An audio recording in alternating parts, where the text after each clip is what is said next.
चला चला. आमची फिल्म येते उत्तर 12 तारखेला, 12 डिसेंबरला. आणि तुम्हाला तर माहितीये हे वर्ष आमच्या दोघांसाठी 12 आमचे फेवरेट आहेत. पर्सनल कारण आपल्याकडे आई म्हणलं की तिला चुकण्याचं स्वातंत्र्यच नाहीये. पण हे कॅरेक्टर करता तर हे लक्षात आलं की जेनझीज हे खूपच धाडसी आहेत. Right right. त्यांचं एक्सप्लोरेशन आणि एकंदरीतच अनअपॉलॉजेटिक बिहेवियर बरोबर. हे खूपच आउटस्टँडिंग आहे. 100 रील्स आपण बघतो, पण आईच्या मेसेजला रिप्लाय आपण 2 तासांनी करतो.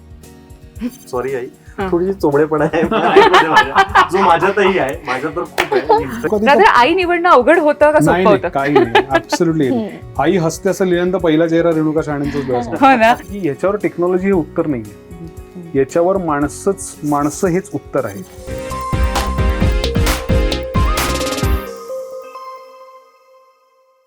नमस्कार, मी श्वेता कुलकर्णी. मित्र म्हणे लाईमलाईट या युट्यूब चॅनलवर तुम्हा सर्वांचं मनापासून स्वागत. 18 नोव्हेंबरला एक गोड असा ट्रेलर आपण सगळ्यांनी बघितला आणि त्याचं उत्तर हे 12 डिसेंबरला येत आहे. वेळ आली की मिळेल उत्तर.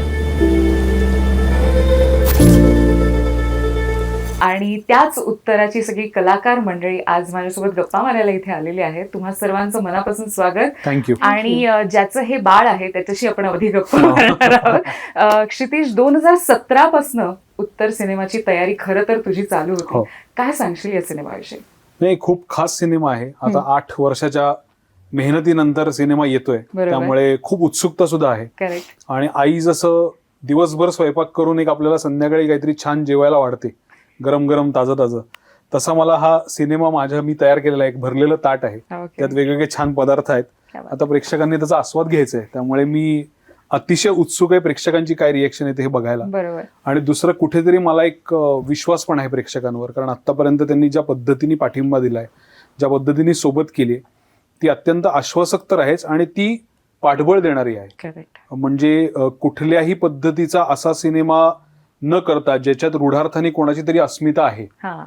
तर तसं कुठलंही बॅकिंग नसताना फक्त कथा, अभिनेते, त्याचं कॉम्बिनेशन याच्या बळावर केलेला सिनेमा मी कायम करत आलेलो आहे. तर बरोबर. त्यातलाच हा एक सिनेमा आहे आणि यावेळेला मी त्याचा दिग्दर्शक आहे. क्या बात. त्यामुळे थोडी धडधड आहे, थोडी उत्सुकता आहे, पण कुठेतरी विश्वास सुद्धा आहे. फक्त माझा नमस्कार की लोक ओळखायची की मीच तूच. प्लीज जाताना दारू ना. मला असं वाटतं की पिढीच्या संस्कारांना एक आपण काय म्हणतात तंत्रज्ञानाची जोड असं ह्या काय म्हणतात त्याचं एक मूळ आपण जर ठरवलं तर हो. ही थॉट प्रोसेस तुझी होती का हा सिनेमा लिहिताना? आणि मुळात हाच सिनेमा का निवडला की दिग्दर्शनाचं पहिलं पाऊल तू टाकणार? नाही, ही प्रोसेस हळूहळू तयार झाली. सगळ्यात आधी बेसिक हे होतं की आपल्या आईच्या हातची चव हा. ही जगात दुसरीकडे कुठे का नसते, नाही. तर ती होऊच शकत नाही. मग असं आलं की आता टेक्नॉलॉजी सगळं रिप्लेस करते. करेक्ट. तर असा विचार झाला की टेक्नॉलॉजीनी प्रयत्न केला तर होऊ शकेल का? हा. तर मी म्हटलं हा इंटरेस्टिंग कॉन्टेस्ट आहे. म्हणजे जर टेक्नॉलॉजीला सेम इन्ग्रेडियंट्स दिले, सेम गोष्टी दिल्या, बरोबर. तरीही आईच्या हातचं प्रेम ते रिप्लेस करू शकत नाही. बरोबर. पण याची जाणीव प्रत्येकालाच होते असं नाही. हम्म. ती जाणीव होणारं एखादं कॅरेक्टर असेल, त्याला त्या गोष्टीतनं ती जाणीव झाली तर ती कदाचित अनेक जणांना होऊ शकेल. हा एक मुद्दा. आणि दुसरं, मला आईला तिच्या स्टँडर्ड स्टिरिओटिपिकल पोर्ट्रेल मधनं पण बाहेर काढायचं होतं. कारण आपल्याकडे आई म्हणलं की तिला चुकण्याचं स्वातंत्र्यच नाहीये, तिला काही मुभाच नाही. तिने सगळंच नीट करायला पाहिजे, तिने कपडेही नीट घातले पाहिजेत, तिने कपडे वाळतही नीट घातले पाहिजेत, त्याचा पण एक क्रम घरामध्ये असला पाहिजे. हो, हो. बाहेरची लोक आली तर त्यांना काय वाटलं पाहिजे, पडदे लागलेले असले पाहिजेत. सो आईवर आपल्या नकळत आपण हजारो बंधनं घातलेली असतात. बरोबर. तर मला असं वाटलं त्या बंधनांच्या पलीकडे जाऊन आई या एंटिटीला भिडण्याची ही पहिली वेळ आहे माझी स्वतःची. म्हणून मी या पद्धतीने हा सिनेमा केला आणि म्हणून मला वाटलं की कुठलीही गोष्ट आपण सुरुवात नेहमी आईपासून करतो, पहिला आशीर्वाद आपण तिचा घेतो. तर मला असं वाटलं दिग्दर्शनाची सुरुवात पण त्याच एंटिटीपासून करावी. क्या बात आहे. आणि तो सगळ्यात जवळचा मुद्दा आहे, सगळ्यात बरोबर. हार्टफेल्ट मुद्दा आहे. बरोबर. त्यामुळे असं वाटलं की हा सिनेमा आई बद्दलच असावा. हेडफोन काढ, आई बोलतेय ना. आपल्या सतत हेडफोनचं कुंपण. आणि मला असं वाटतं की अभिनयाचं तू एक छान असं कौतुक केलंय का पोस्टमध्ये मी वाचलं की हो. अजिबात न ऐकणारं कॅरेक्टर हो. पण ऐकून झोकून काम करणारा नट हो. म्हणून अभिनय. आणि काय सांगशील अभिनय निनाद विषयी आणि उत्तर या सिनेमाच्या प्रोसेस विषयी? निनाद माझं पहिलं जेनझी कॅरेक्टर आहे. हा. पहिला अटेम्प्ट आहे माझा एक जेनझी कॅरेक्टर करण्याचा. ओके. आणि जितकं रिअलिस्टिक, जितकं रिलेटेबल आणि जितकं ग्राउंडेड करता येईल याचा पुरेपूर प्रयत्न मी केलेला आहे. आणि तो एक इंजिनिअरिंग स्टुडंट आहे, software engineering, aspiring software engineer with specialization in AI and machine learning. सगळे सगळे ओव्हरफिटिंग आहे, सगळंच आहे त्याच्यामध्ये. तर सो आय फील की we have tried to make a character जे ॲज रिलेटेबल ॲज एनीवन, जे प्रत्येक मुलाला, प्रत्येक जो आता कॉलेजमध्ये आहे, ग्रॅज्युएट झाला आहे, होतकरू मुलं जितकी आहेत त्यांना सगळ्यांना रिलेट होईल असं कॅरेक्टर आहे. चड्डी सरळ करा आणि मशीन मध्ये टाका. गिझर कोण बंद करणार? आणि आपटू नको हं आता दरवाजा. उत्तर माझ्यासाठी अतिशय एकदम मनाच्या जवळची फिल्म आहे, कारण ज्या माझे काही जे इमोशनल बॅरियर्स होते, I think it has help me overcome them through the process of this film. Okay. So अनेक होते ते मला, for example it was very difficult for me to express myself अच्छा ॲट टाइम्स. उत्तरमुळे ते मी खूप क्लिअरली करू शकतो आता, आणि that has really help me. आणि त्याच्यामुळे आय थिंक एक एव्होल्युशन माझ्यात पण आलेलं आहे, एक प्रोग्रेस माझ्यात पण आलेला आहे. So I am maternally grateful to the my writer, director and to the film. Absolutely. आणि ऋता, या युट्यूब चॅनलचंच नाव लाईमलाईट आहे, मित्र म्हणे लाईमलाईट, आणि सध्या तू लाईमलाईट मध्ये आहेस बॅक टू बॅक, कारण तुझे बॅक टू बॅक सिनेमे येतात. तर काय सांगशील उत्तरविषयी आणि शिप्राविषयी? तुझ्या जवळचं एखादा अनुभव किंवा या प्रोसेस विषयी काय सांगशील? शिप्रा ऍक्च्युली मी असं कॅरेक्टर कधी केलं नाही आतापर्यंत. ओके. ना मी तशी दिसले आहे जशी मी ट्रेलर मध्ये दिसतेय. करेक्ट.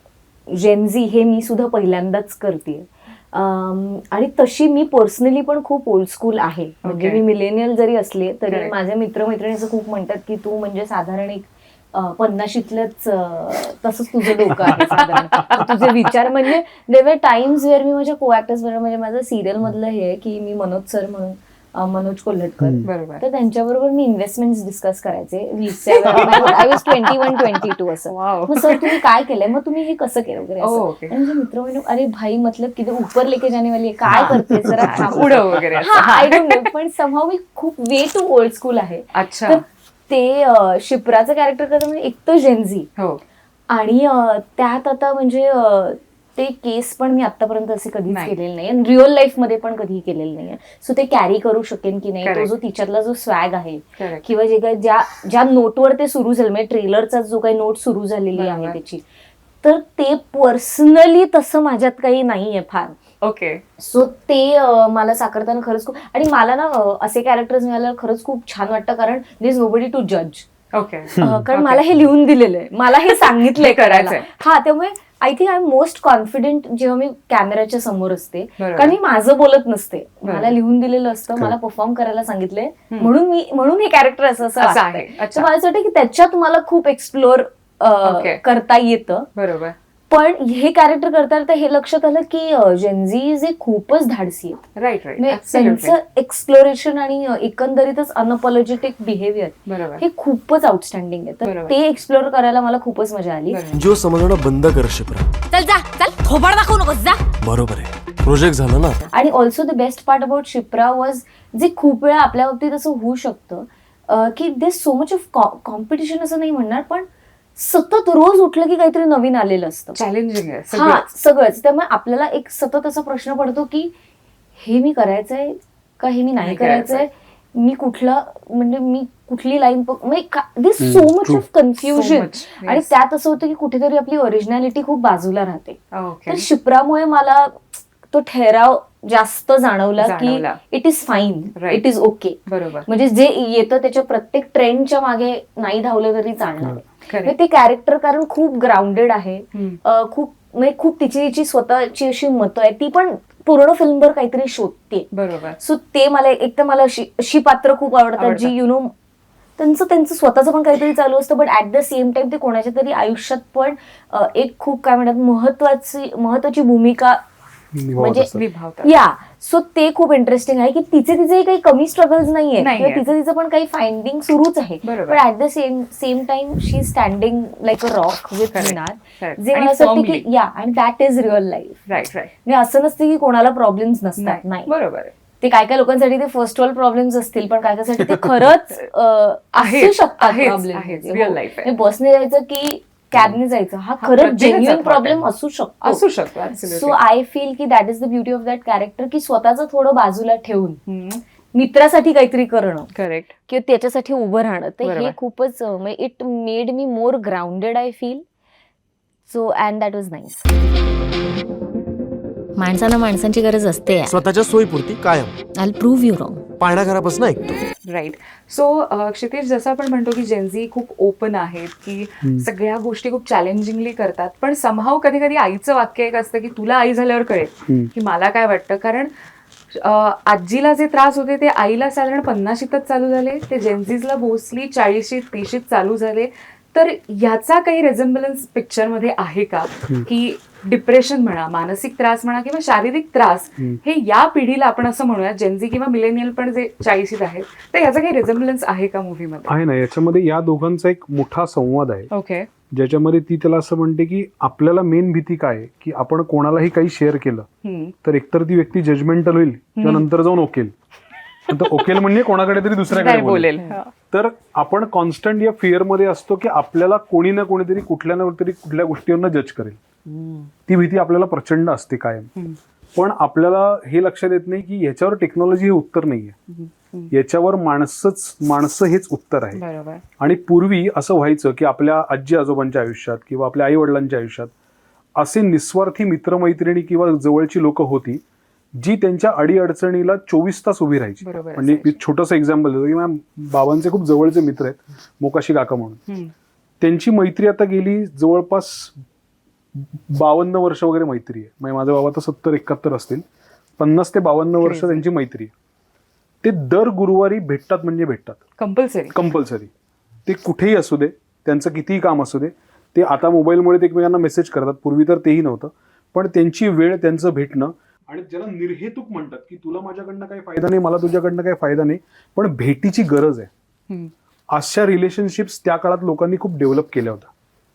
आणि ज्याचं एक प्रचंड रिलीफ त्या काळातल्या बऱ्याच लोकांना होता. बरोबर. म्हणजे आपण जर बघितलं तर लोक विदाऊट रिझन एकमेकांना भेटायची, एक्सचेंज करायची. तू काय वाचलंस, तू काय पाहिलंस, मी काय केलं, हे लोक सांगायची. मगाशी मी म्हटलं तसं आत्ता थोडा इश्यू काय झालाय की प्रत्येक जण मेन कॅरेक्टर एनर्जीमध्ये आलाय, की माझं महत्वाचं आहे, तुझं काही फार महत्वाचं नाहीये, एक. आणि दुसरं असं आहे की I am invested only when you are talking about me, otherwise मला काही तुझ्या आयुष्यात तसा काही फार फरक पडलेला नाहीये.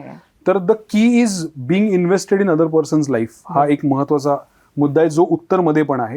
आणि त्यातलं दुसरं पात्र कोण आहे तर ती आई आहे, तुमचीच आई आहे. तिच्यामध्ये पण तुम्हाला इन्व्हेस्टेड राहायला लागणार आहे आता, कारण तुमच्या आजूबाजूला एवढ्या गोष्टी आल्यात ज्या तुम्हाला तिच्यापासून लांब करतायत. म्हणजे छोटी गोष्ट आहे की दिवसभरात 100 रील्स आपण बघतो, पण आईच्या मेसेजला रिप्लाय आपण 2 तासांनी करतो. हे इतकं कॉमन आहे, म्हणजे प्रत्येकाचं. एक्झॅक्टली. सो त्यामुळे काय होतं की ज्या गोष्टी महत्वाच्या नाहीयेत, म्हणजे रॉजर फेडररनी काय तत्वज्ञान सांगितलं हे आत्ता खरं तर मला लगेच बघायची गरज नाहीये, ते तिथेच आहे, ते तिथेच आहे. हा, एक्झॅक्टली. ते 4 दिवसांनी कळलं तरी चालणार आहे. पण आत्ता आई माझ्याशी काहीतरी बोलतीये ते मला केटर करायला वेळ नाही, कारण मला असं वाटतं नाही पहिले हे बघून घेतो.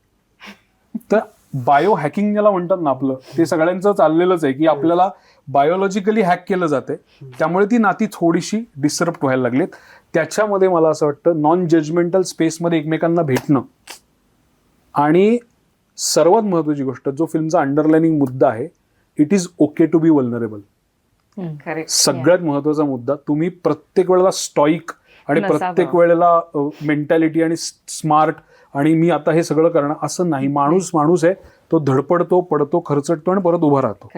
तर ती धडपडण्याची मुभा आपण स्वतःला द्यायला पाहिजे, हा त्याचा मुद्दा आहे. आणि तू म्हणलास तसं की आता व्हॉट्सअपवर कट्टा नावाचा ग्रुप आहे, पण ह्या लोकांनी म्हणजे ओजी कट्टावाली लोक आहेत ते, आणि त्यातनं ती घडत गेले. त्यामुळे आजूबाजूला अनेक लोक असायची ओपन होण्यासाठी. आता लोकांची भांडणं याच्यावर नाही, तू माझी पोस्ट लाईक केली नाही वगैरे. हो, अगदीच. आणि पाठवतात. आता इथे चाललंय. इव्हन आई पण का भांडते की मी तुला पाठवलेले रील्स तू पाहत नाही. एक्झॅक्टली. म्हणजे तू बाकीचे सगळे रील्स पाहतो. करेक्ट. मला अभिनयला विचारायला आवडेल की मी स्वतः एक व्हॉइस ओव्हर आर्टिस्ट आहे, आणि as a voice over artist मला तुला विचारायला आवडेल की तू या सिनेमासाठी खास व्हॉइस मॉड्युलेशनचं वर्कशॉप केलं, तर काय सांगशील त्या अनुभवाविषयी?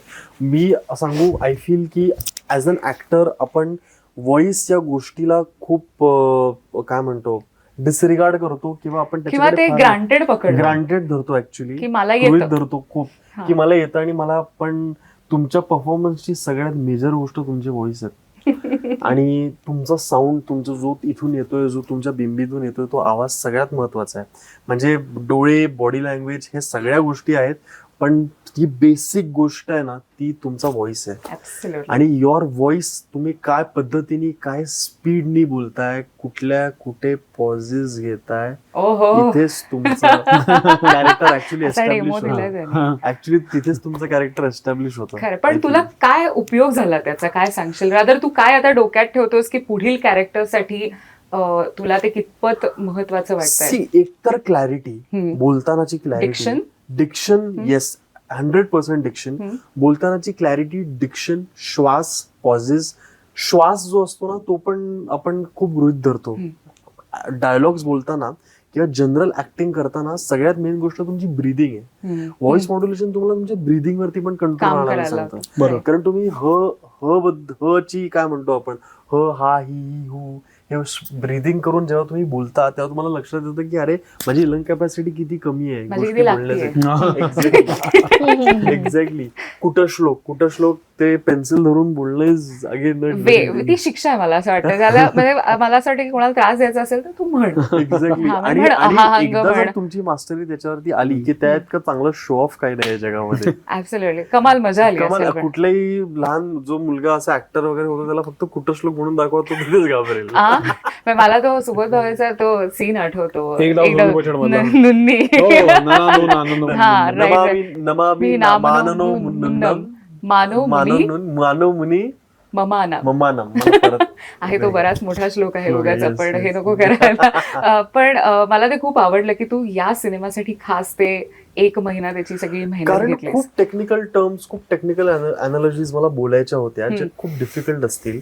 आणि एक असा व्यक्ती ज्यांनी कधी सॉफ्टवेअर इंजिनिअरिंग शिकलेलं नाहीये, ज्यांनी Correct. कधीच AI बद्दल फार डेप्थ मध्ये जाऊन शिक्षण घेतलेलं नाहीये, बरोबर. तो जर ते टेक्नॉलॉजिकल आणि टेक्निकल टर्म्स बोलतोय तर ते होऊ शकतं की ते डिक्शन मध्ये प्रॉब्लेम येऊ शकतो किंवा ते थोडेसे अंडर कॉन्फिडंट वाटू शकतात किंवा ते थोडेसे तुमच्या तोंडून फॉरेन वाटू शकतात.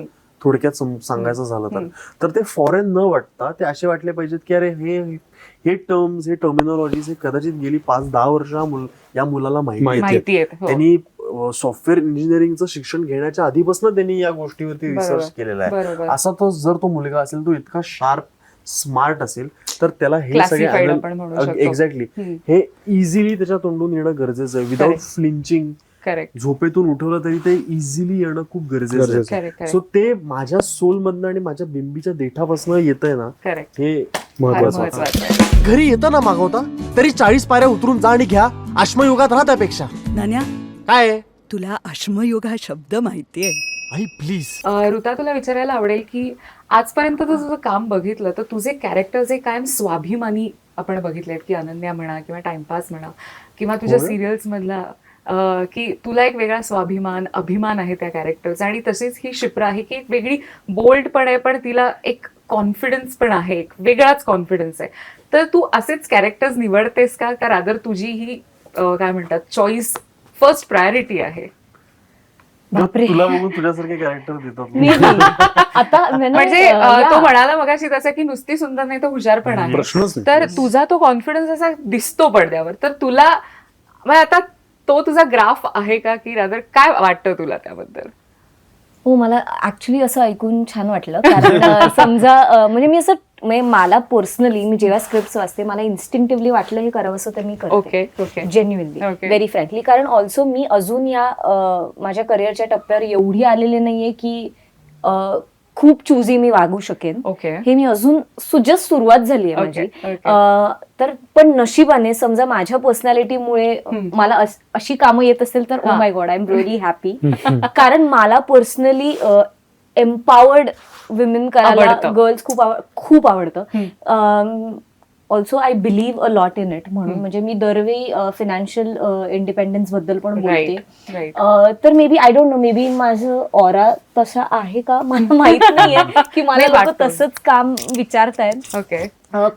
पण एक आहे की आय लुक म्हणजे मला असे कॅरेक्टर्स खूप करायला आवडतात ज्याचं स्वतःचं एक स्टँडिंग आहे, त्यात स्वतःचं एक म्हणणं आहे बरोबर. जे आय थिंक. आणि हो, आतापर्यंत मी तसेच कॅरेक्टर्स केलेले आहेत, त्यामुळे राईट. I like म्हणजे that. सिच्युएशनल ते कॅरेक्टर पहिले मे बी तसे वाटत नसतील, Yeah. पण त्या मूवी मध्ये पुढे जाऊन असं वाटतं की अरे काय भारी पोरगी. सो स्वभाव असं वाटलं की तू एक ते कॅरेक्टर, तो ग्राफ तू पकडतेस आणि तसंच हे शिप्राबद्दल आहे. आणि क्षितिज, का ही स्टार कास्ट म्हणजे रेणुकाताई, अभिनय आणि ऋता, का बरं? नाही, रेणुका दादा आई निवडणं अवघड होतं का नाही सोपं होतं? काही नाही, ऍब्सोल्युटली. आई हसते असं लिहिल्यानंतर पहिला चेहरा रेणुका शहाण्यांचाच असतो. हो ना, त्याला बीटच गोडच फार. हा. आणि दुसरा मी मागे पण एका ठिकाणी म्हणलं, it's not just about face. मला अशी आई हवी होती की जिला स्वतःचा व्हॉइस पण आहे. तर रेणुकाताईला एक व्यक्ती म्हणून तिचा स्वतःचा खूप स्ट्रॉंग व्हॉइस आहे. करेक्ट तिने लिहिलंय खूप सुंदर, तिने Correct. डिरेक्ट केलेली रीटा सारखी माझी अत्यंत आवडती फिल्म आहे, correct. Which redefined woman story telling in Marathi. म्हणजे जेन्युइनली ते क्रेडिट तिला द्यायला पाहिजे. सो ती आता लूप लाईन नावाची तिने किचन आणि जेंडर याच्याबद्दलची फिल्म केली, जी ऑस्करला क्वालिफाय झालेली आहे आपल्या इथं. सो मला काय वाटत होतं की एक सुंदर चेहरा, हसरा चेहरा हा तर आहे, उत्फुल्ल व्यक्तिमत्व आहे, पण त्याच्या बरोबरीने तिला स्वतःचा काहीतरी म्हणणं आहे, व्हॉइस आहे. तर तो व्हॉइस एक तर मला हवा होता. आणि तिसरा एक ऍडेड ऍडव्हान्टेज होतं की ती अमूल सुरभीमुळे अख्ख्या देशात माहिती होतं की शी इज अ टॉप क्लास अँकर. म्हणजे तिच्यासारखी निवेदिका कोणी नाहीये. म्हणून आम्ही ते मेटा रेफरन्सिंग पण केलंय ट्रेलर मध्ये, की ती म्हणते की मी नुसतं नमस्कार म्हणायचे आणि लोक ओळखायचे की मीच आहे. सो ते सुरभीला ती नुसता नमस्कार असं म्हटलं तरी लोकांना कळायचं की या रेणुका शहाणे. सो त्यामुळे रेणुकाताई was always the only choice. Okay. In fact मध्ये थोडंसं आम्ही 17, 18, 19, 20, 21, मग 22 का 23 ला मी तुला मेसेज केला हॅपी बर्थडे. तर ते म्हणले अरे कधी करायची ती फिल्म, आता मी आईने आजी वाटायला लागेल. तर मी म्हटलं असं एक तर कधीच होणार नाही, इम्पॉसिबल आहे. फक्त माझा नमस्कार की लोक ओळखायची की मीच तूच प्लीज जाताना दारू ना. प्रायव्हसी.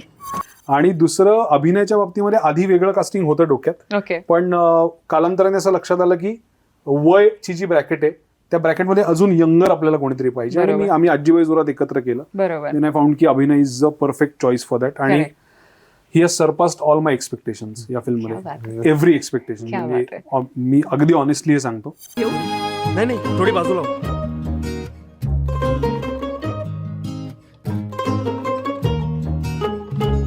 I please. चटणीचा हात हँडलला लावू नको. शिट. आणि बेडशीटला पण. आणि ऋता तर मी पहिल्यापासून तिचं काम बघत होतो.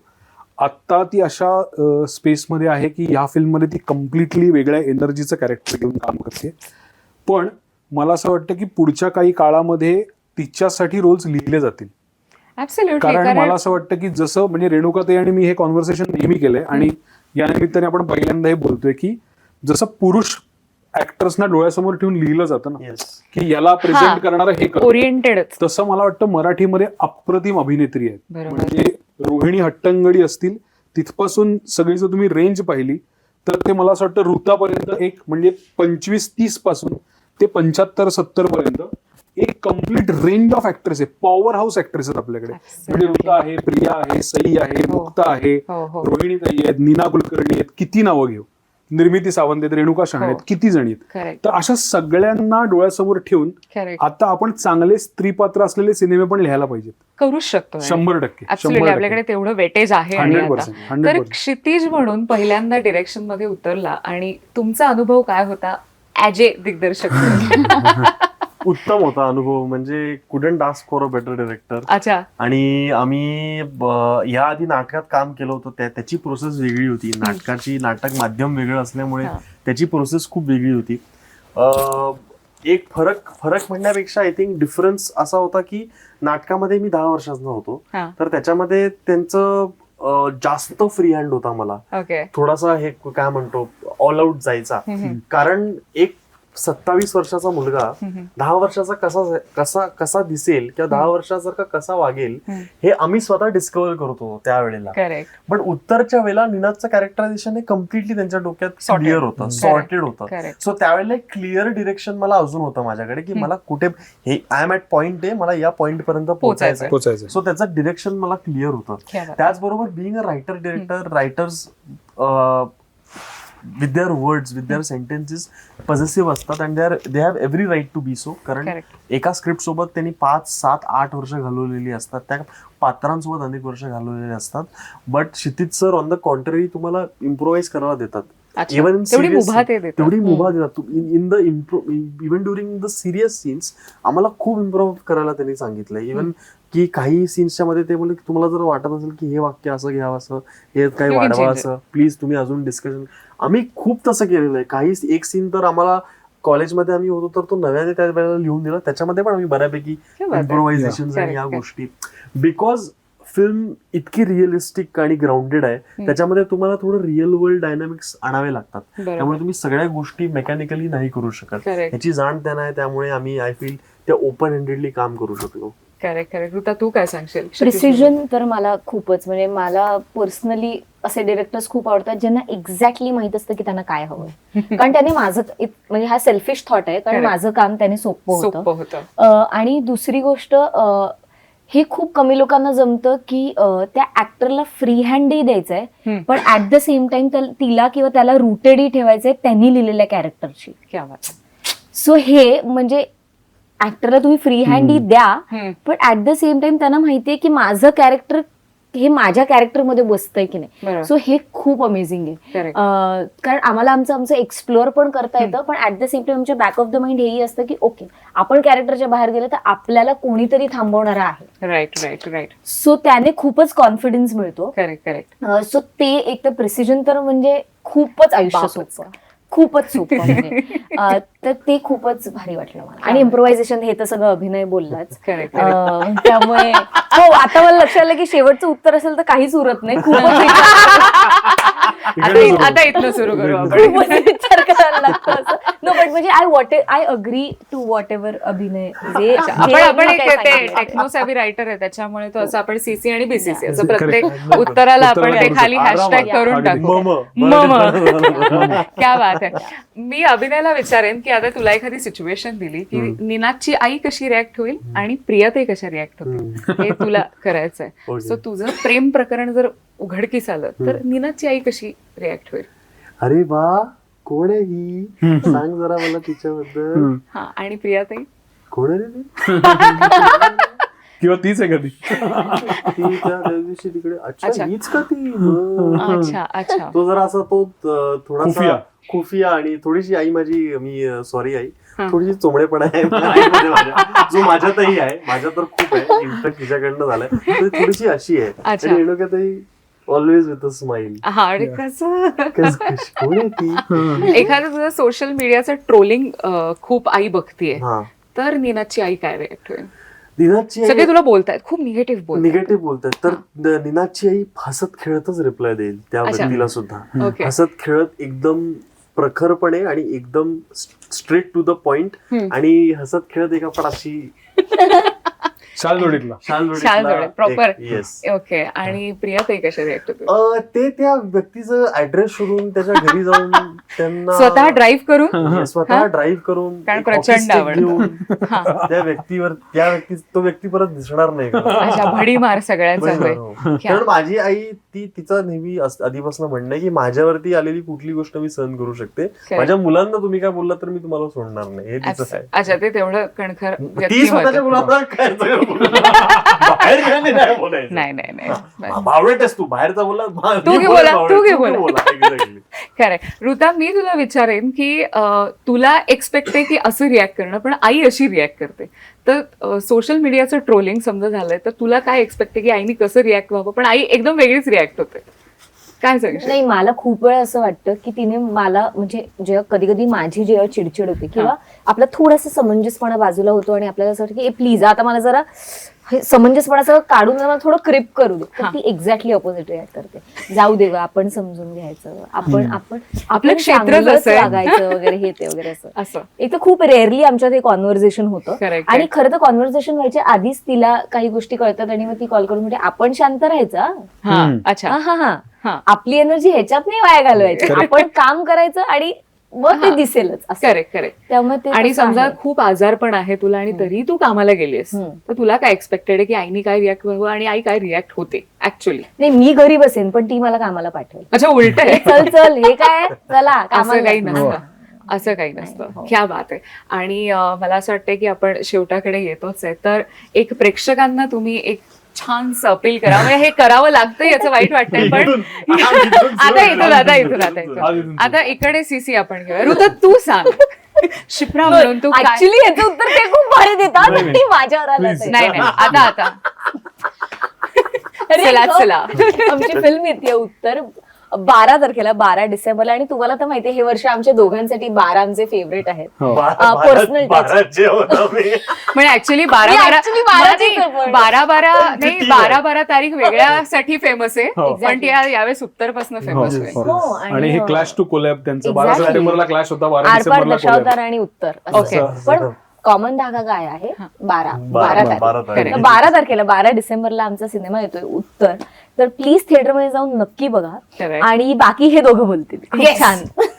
सो एक तुमच्या आईला एक छान डेटवर एक छान आईला तुमच्या एक काय म्हणतो आईसोबत चांगला वेळ घालवायचा असेल आणि तुम्हाला एन्जॉय करायचा असेल, जरा तुम्हाला आपण काही- गर्लफ्रेंडच्या आईला पण घेऊन जाऊ शकतो. 100% प्लीज घेऊन जा. गर्लफ्रेंड आणि गर्लफ्रेंडची आई, तुम्ही आणि तुमची आई असे तुम्ही मिळून जा. जाऊ शकता. मित्रांना घेऊन जा. वेगळे मित्रांना धागे त्यांचे- जोडू शकतो. सगळे तुमचे वडील आणि त्यांची आई असे पण घेऊन जाऊ शकता.